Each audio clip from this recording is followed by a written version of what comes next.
सबने जय श्री राम जी। मैं संदीप मेला और स्वागत है सभी बैंकर्स का एक नई वीडियो में। तो आज हम करने वाले हैं नेक्स्ट वन लाइनर की वीडियो। तो इससे पहले अब 4 कर चुके हैं, 5वीं है और आगे भी आपके पास ऐसी वीडियो आती रहेंगी। और जो हमारे पास जो मेंबरशिप के जो मॉक टेस्ट थे, मेंबरशिप में जो डले हुए थे वो फ्री हो चुके हैं अब 2 से लेकर 6 तक। तो उनको जाके भी आप चेकआउट कर सकते हो।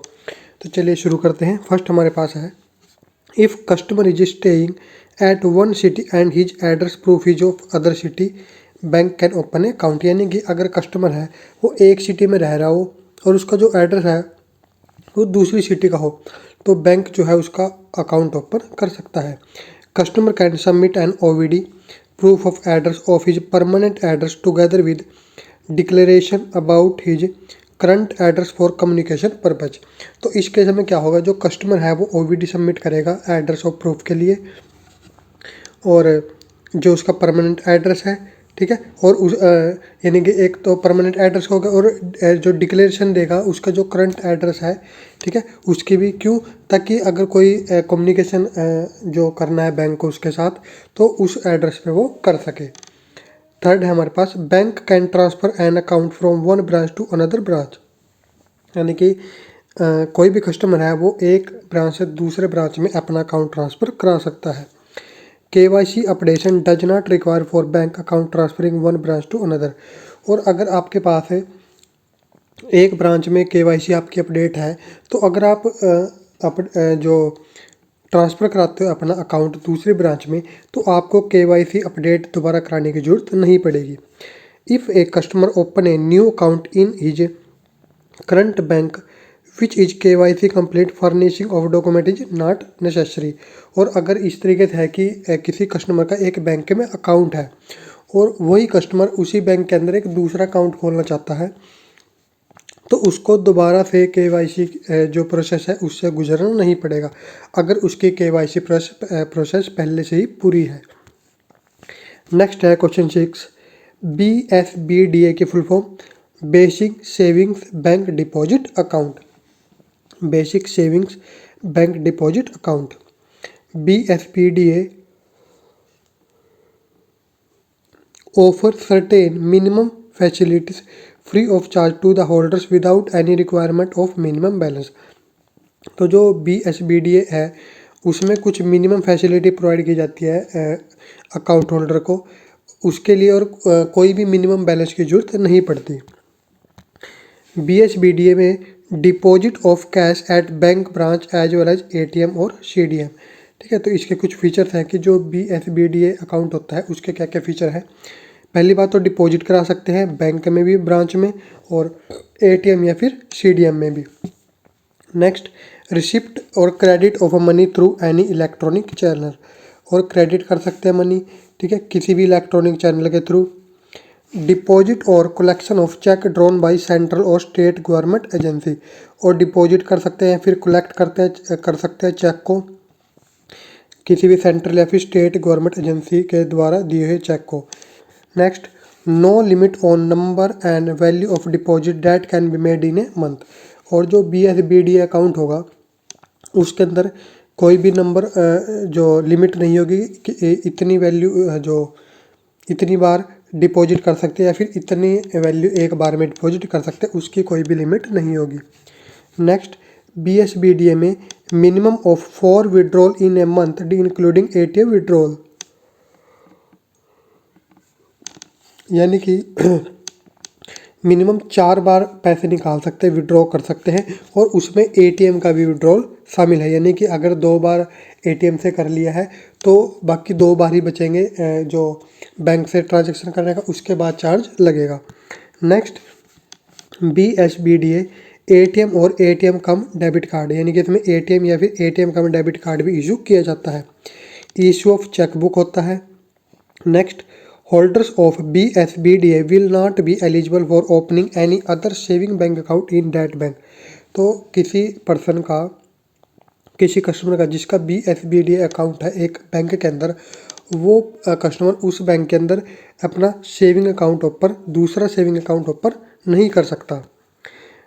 नेक्स्ट है 16, holder of BSBDA if has any other existing saving bank deposit account in same bank, he will be required to close it within 30 days from the date of opening a BSBDA।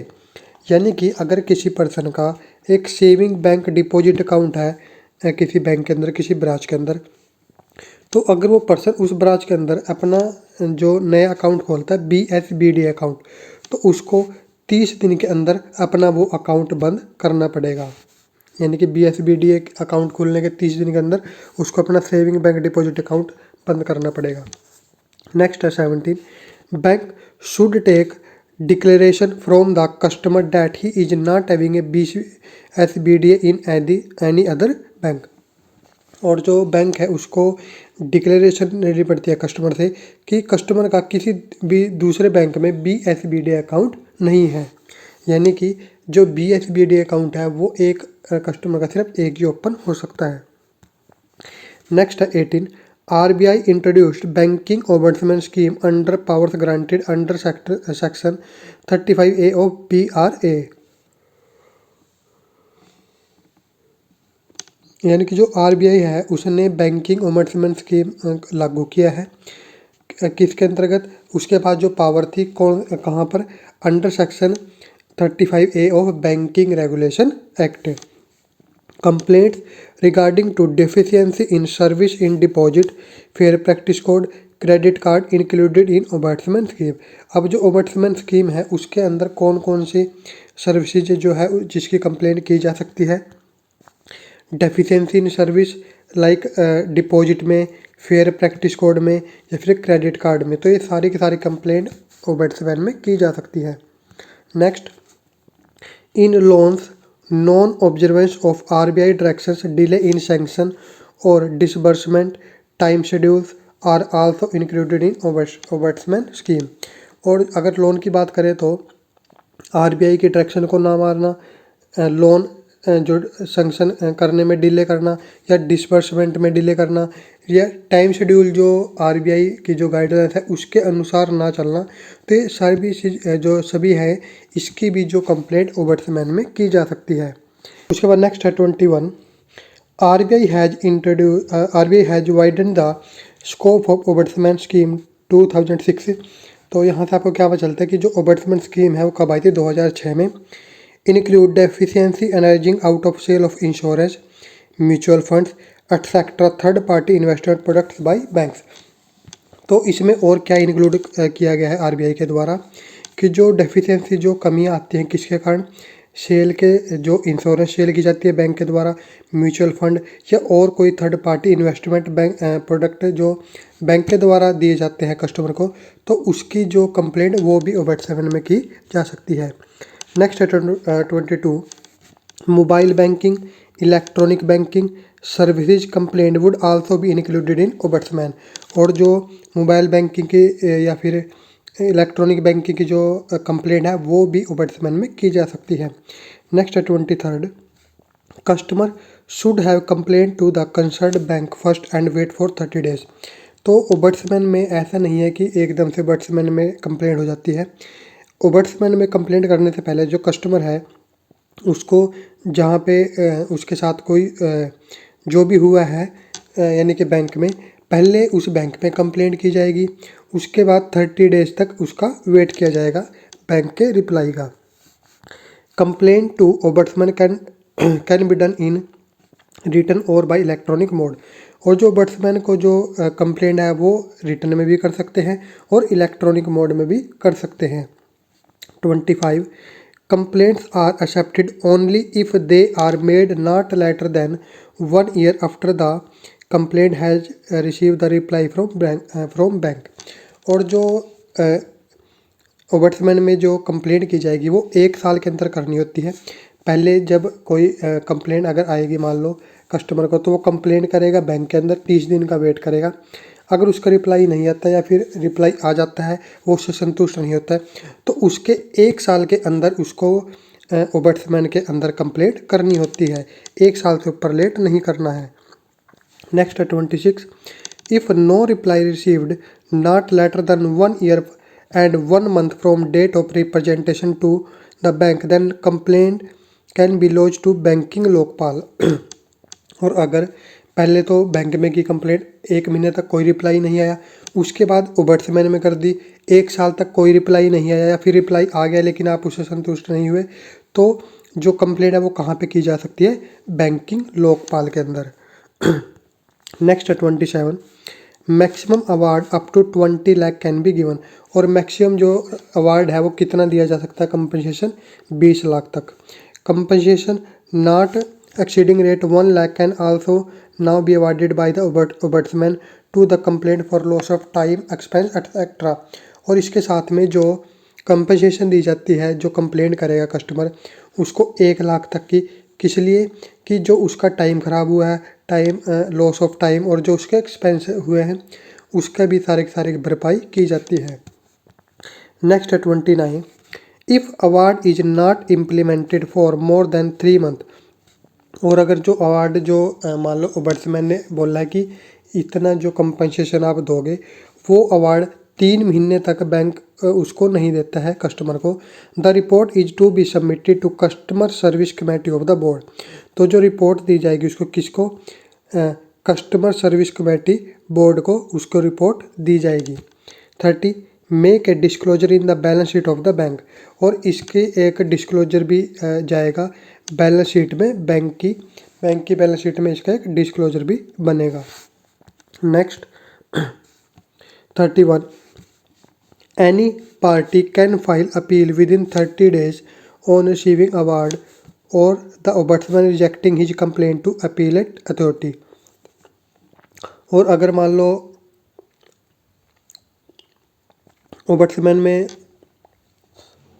Complaint की है, 30 दिन तक उसका reply नहीं आता, तो जो जिसने कंप्लेंट की है कस्टमर ने, वो आगे जो कंप्लेंट कर सकता है, ठीक है। या फिर जो रिजल्ट आ जाता है उसका, जो उसके ऊपर सुनवाई हो जाती है लेकिन उससे वो संतुष्ट नहीं होता, तो भी उसके ऊपर वो कर सकता है। फिर बैंक जो उस फैसले से संतुष्ट नहीं होता तो वो भी अपील कर सकता है। Next 32, if the appeal is done by the bank. अगर अपील जो बैंक के द्वारा की गई हो, it should be made with approval of CMD, ED या फिर CEO ओनली। तो वो किसके अप्रूवल के द्वारा की जाएगी? केवल CMD, ED या फिर CEO के द्वारा। नेक्स्ट है कोपरा। कोपरा की फुल फॉर्म क्या होगी? Consumer protection act. COPRA act कब आया था? 1986 में। 35, available to consumer for deficiency in service for consideration. और किसके लिए है? ये भी कंज्यूमर के लिए है, कस्टमर के लिए है, कि जो डेफिशिएंसी उसको मिलती है, सर्विस के अंदर जो कमी मिलती है उसके लिए है ये। लिमिटेशन इसमें देखिए क्या है, 2 years from cause of action. यानी कि जब जिसकी चीज़ की हमें कंप्लेन करनी है, ठीक है, उस जब कोई यानी कि प्रॉब्लम आ जाती है तो उसके 2 साल के अंदर कंप्लेंट की जाएगी, 2 साल के बाद कंप्लेंट नहीं की जा सकती। उसके बाद डिस्ट्रिक्ट फॉर्म में जो कंप्लेंट कहाँ तक की हो सकती है? देखिए, अप टू 1 करोड़ की डिस्ट्रिक्ट फॉर्म में ही होती है। स्टेट कमीशन में 1 करोड़ से 10 करोड़ या उससे कम की, और नेशनल कमीशन में 10 करोड़ से ज़्यादा की अपील की जा सकती है। नेक्स्ट है 40, complaint shall pay to the opposite party such cost not exceeding rate 10,000 as may be specified in the order. और जो कंप्लेंट है जिसके ऊपर कंप्लेंट की है वो दूसरी पार्टी को 10,000 रुपये पे करता है, 10,000 से ज़्यादा पे नहीं कर सकता। नेक्स्ट है 41, where a trader fails or omit to comply with any order made by the district forum, state or national commission, penalties are. तो अगर कोई जो ट्रेडर है वो फेल हो जाता है कि अगर जो डिस्ट्रिक्ट फॉर्म या फिर स्टेट या फिर नेशनल कमीशन ने कोई ऑर्डर दिया है वो उसको फॉलो नहीं करता, तो उसके ऊपर पेनल्टीज लगाई जाती है। वो पेनल्टीज देखिए क्या हो सकती है, trader shall be punishable in imprisonment 1 month to 3 years। उसको जेल हो सकती है 1 साल से 1 मंथ से 3 साल की, और फाइन उसके ऊपर लगाया जा सकता है 2,000 से 10,000 तक। और पीरियड ऑफ अपील क्या होता है? 45 डेज। 45 डेज के अंदर अपील करनी होती है। Next, appeal against district forum to state commission deposit of 50% of amount or rate 25,000 which ever is less. और अगर मान लो स्टेट कमीशन में पहले जो कंप्लेंट की डिस्ट्रिक्ट फोरम में, और वहाँ से रिप्लाई जो आया उससे संतुष्ट नहीं है, तो उसकी कंप्लेंट अगर स्टेट कमीशन में की जाए तो उससे पहले 50% या फिर 25,000 जो भी इनमें से कम होगा वो डिपॉजिट कराना होगा। Next, against state commission to national commission rate 35,000 and national commission to supreme court rate 50,000। और अगर स्टेट कमीशन की नेशनल कमीशन में करेंगे तो 35,000 रुपये, और अगर नेशनल कमीशन की सुप्रीम कोर्ट में करेंगे तो 50,000 का डिपॉजिट पहले कराना होगा। नेक्स्ट है 47, PNB 1 में मोबाइल वर्जन एंड्रॉयड में कौन सा इस वक्त 7.0 एंड अबोव, यानी कि इससे ऊपर वाले में चलेगा। iOS version 12.1 and above. Maximum limit of NEFT RTGS through PNB 1 10 lakh. Menu for registration of mobile banking क्या है, ADCREQ। Default transaction limit of PNB 1 2 lakh. Maximum limit of IMPS in PNB 1 5 lakh. Jointly operated account में PNB 1 नहीं होता। Last SMS can be seen in PNB 1 10। Maximum UPI transaction limit through PNB 1 कितनी होती है, 1 lakh. What is the termination period of PMJJBY कितना होता है, 55 साल। और what is the benefit under PMJJBY for loss disability for both the organ, जैसे both leg या फिर बोथ हैंड या फिर बोथ आइज। तो 57 का आंसर आपको बताना है क्या होगा, ये आपको कई बार हम करा चुके हैं। तो इस वीडियो में इतना ही, मिलेंगे नेक्स्ट वीडियो में, तब तक के लिए सबको जय श्री राम।